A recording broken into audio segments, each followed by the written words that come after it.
de Derecho Romano 1. En la clase pasada vimos la unidad 1, todo lo que fue la evolución histórica, y un poco, sí, de lo que era el derecho romano, más o menos como las etapas en que se dividía y demás. Y pues hablábamos de que el surgimiento como tal del derecho romano ocurrió por la división o por el establecimiento de las dos clases primordiales que estaban en Roma, que eran los patricios y los plebeyos, ¿verdad? Entonces, ya están las actividades en la plataforma, me imagino que ya hicieron ustedes el mapa conceptual o están en su proceso de elaboración del mapa y demás actividades, ¿ok? Como les dije y vuelvo a recalcarles, estoy presta a socializar conocimientos, no solamente por estos espacios tecnoformativos en las clases sincrónicas, sino también que ustedes puedan comunicarse conmigo por mi abonado telefónico, que estoy totalmente a la orden, casi siempre por WhatsApp, es que preferible que me escriban si tienen alguna duda o inquietud, y oportunamente yo les daré respuesta, ¿no? A la brevedad posible. Sin embargo, siempre estoy atenta a cualquier eventualidad. Si en el momento no les puedo contestar, es porque, bueno, en ese momento me encuentro ocupada en una audiencia y demás, y después les contestaré, pero créanlo que les contestaré. ¿Ok? Bueno, vamos a ver entonces a la unidad 2, que son parte de las fuentes del derecho y los sujetos del derecho romano. Creo que no la podemos concluir hoy porque siempre son muchas cuestiones allí y aspectos a dilucidar importantes. Sin embargo, vamos a hacer un paseo otra vez por parte de la historia del derecho romano 1 y hablar un poco de las fuentes del derecho. Cuando hablamos de fuentes o fuentes en particular o sus propias palabras de manera literal o semántica, lo que fuente es aquello que brota, de donde emana, de donde se origina, ¿verdad? Entonces, así siempre hablamos de fuentes del derecho penal, fuentes del derecho administrativo, fuentes del derecho penal contemporáneo, fuentes del derecho romano. Las fuentes del derecho romano, al igual que las fuentes del derecho en general, pues provienen de la costumbre, de las leyes, inclusive bueno, en esa época jurisprudencia no se llamaba, pero también sí existía. Están las fuentes de conocimiento y las fuentes de producción. De las fuentes de conocimiento como tal, viene lo que emergió, lo que hablábamos en la clase pasada, inclusive, de la ley de las 12 tablas, ¿verdad?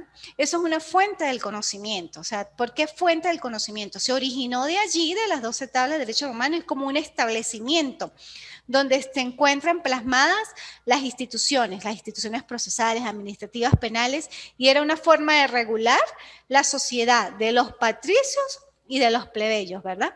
Entonces, la principal fuente del conocimiento es la ley de las 12 tablas. Sin embargo, luego existieron otras leyes, productos en esa fuente de conocimiento. Y cuando hablábamos de las leyes de las 12 tablas, nos encontrábamos que en un primer momento surgió 10 tablas y posteriormente se implementaron las 2 tablas siguientes para constituir el articulado de las 12 tablas. Estas son las fuentes del conocimiento en derecho romano.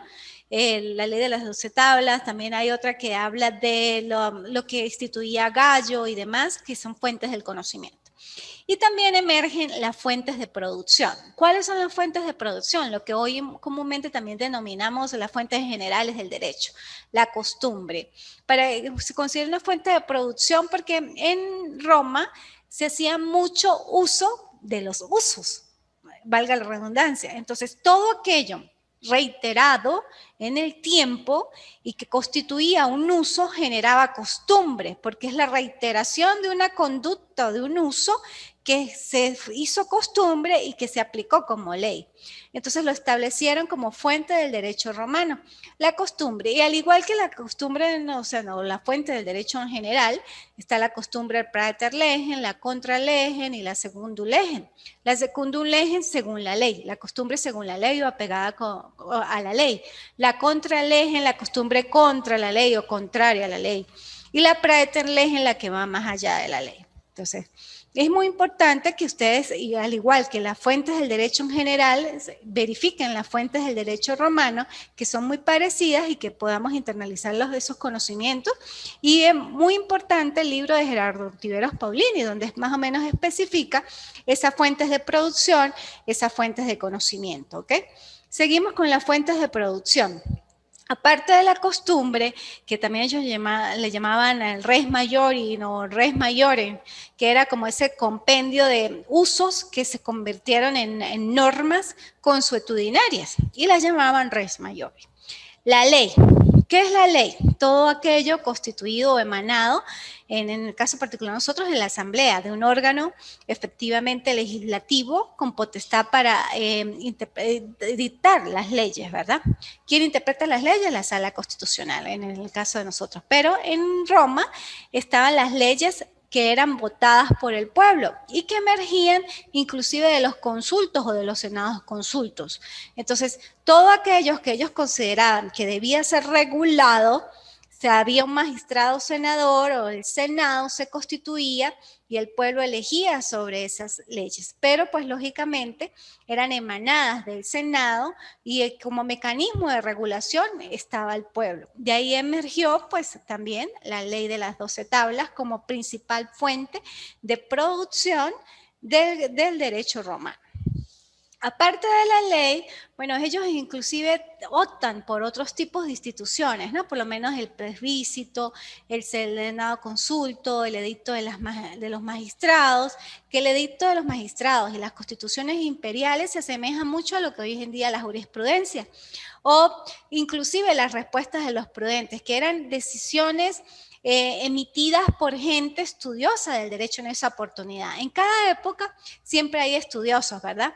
Esas personas ávidas de conocimiento que no solamente se quedan con ese conocimiento, sino que lo exteriorizan en el mundo y que se convierten en filósofos, teólogos y demás. Bueno, en el derecho romano también existían esos estudiosos del derecho y emitían sus decisiones o sus juicios de valor a través de constituciones imperiales, de los edictos de los magistrados y otra palabra que ellos le decían la respuesta de los prudentes. ¿Por qué prudentes? Porque se consideran como los hombres más sabios y estudiosos del derecho, inclusive más del derecho en esa época. ¿Okay? Entonces, esas son fuentes también de producción. Ahora, ya teniendo ese bosquejo general de las fuentes de conocimiento de producción del derecho romano, ingresamos a lo que es ya propiamente la unidad 2, que son las personas. Ahora sí necesito interactuar con ustedes y que yo les dije que leyeran un poco sobre la unidad 2. ¿Qué son las personas? ¿O de dónde viene la palabra persona? A ver, me encanta, hay bastantes participantes conectados. Le voy a preguntar a Ramos. Ramos Carrillo. ¿Para usted qué es personas?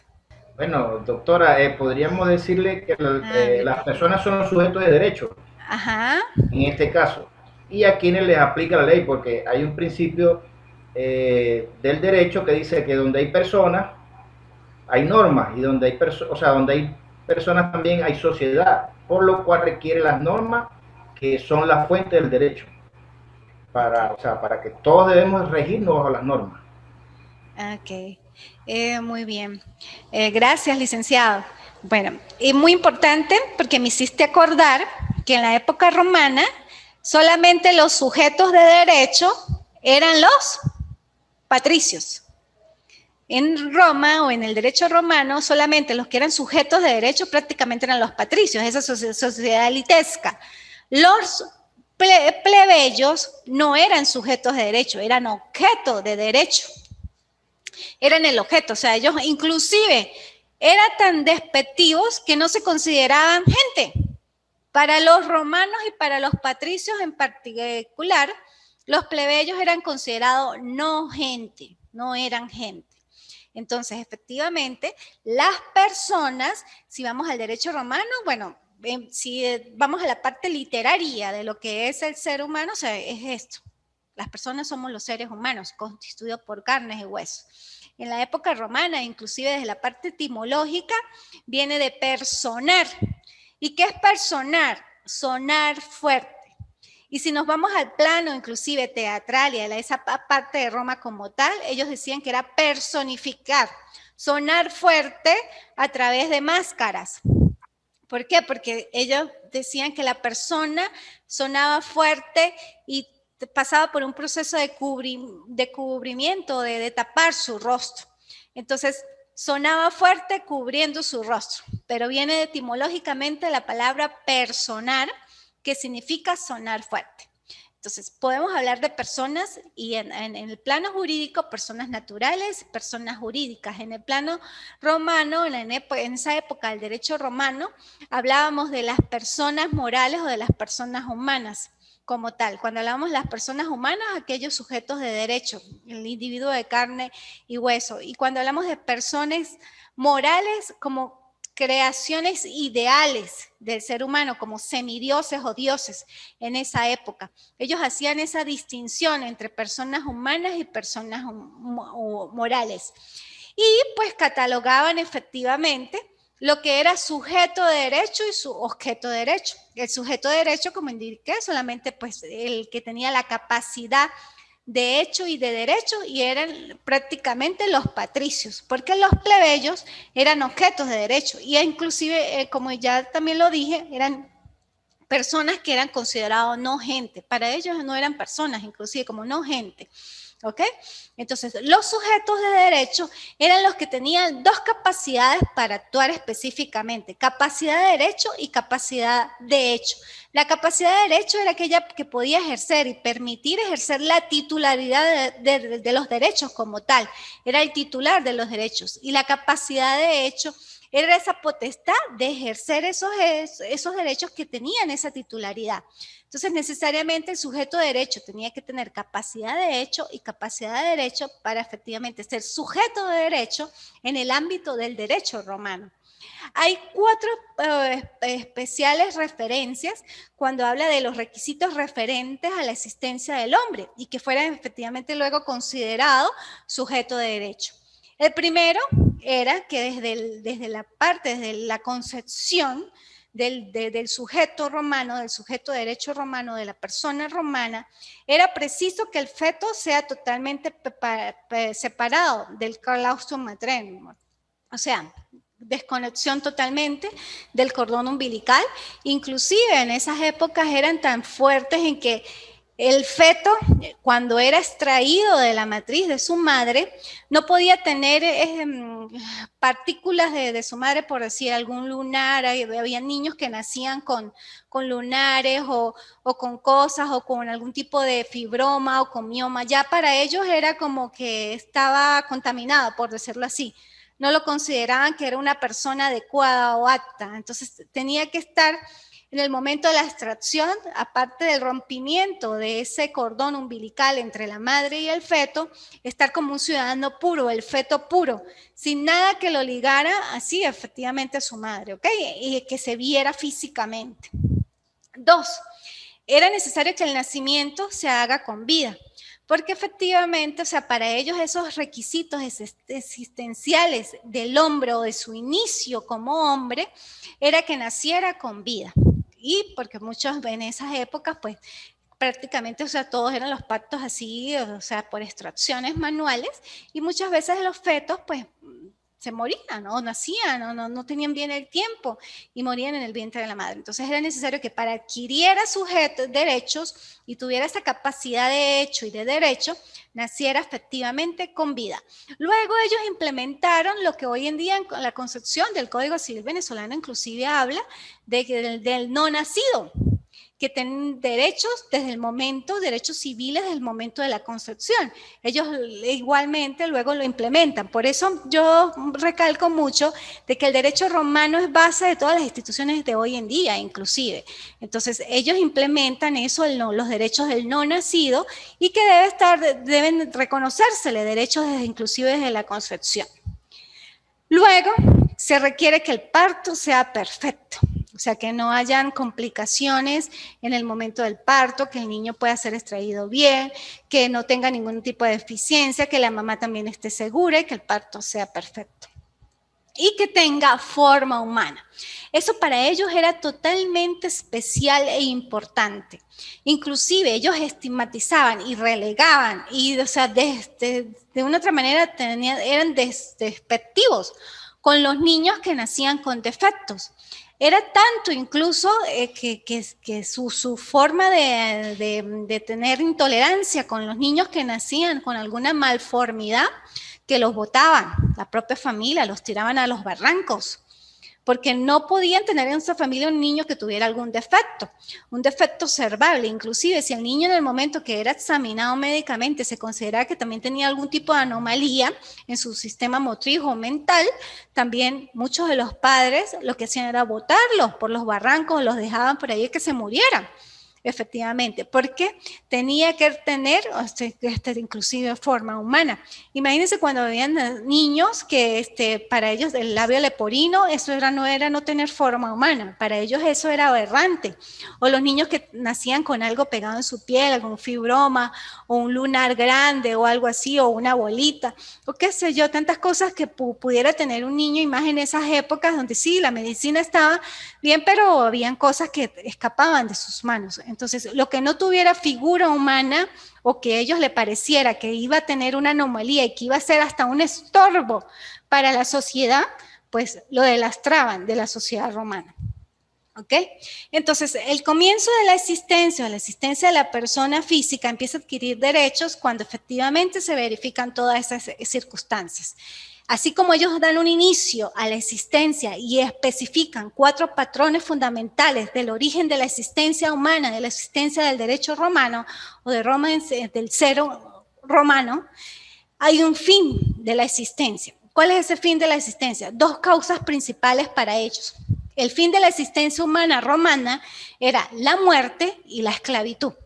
Para ellos la muerte, pues lógicamente, o sea, se cercena la vida humana, ya el ser humano como tal no está en un espacio físico, en el mundo exterior, no puede ser tangible, no puede tener movimiento de su cuerpo, o sea, es una persona inerte porque falleció.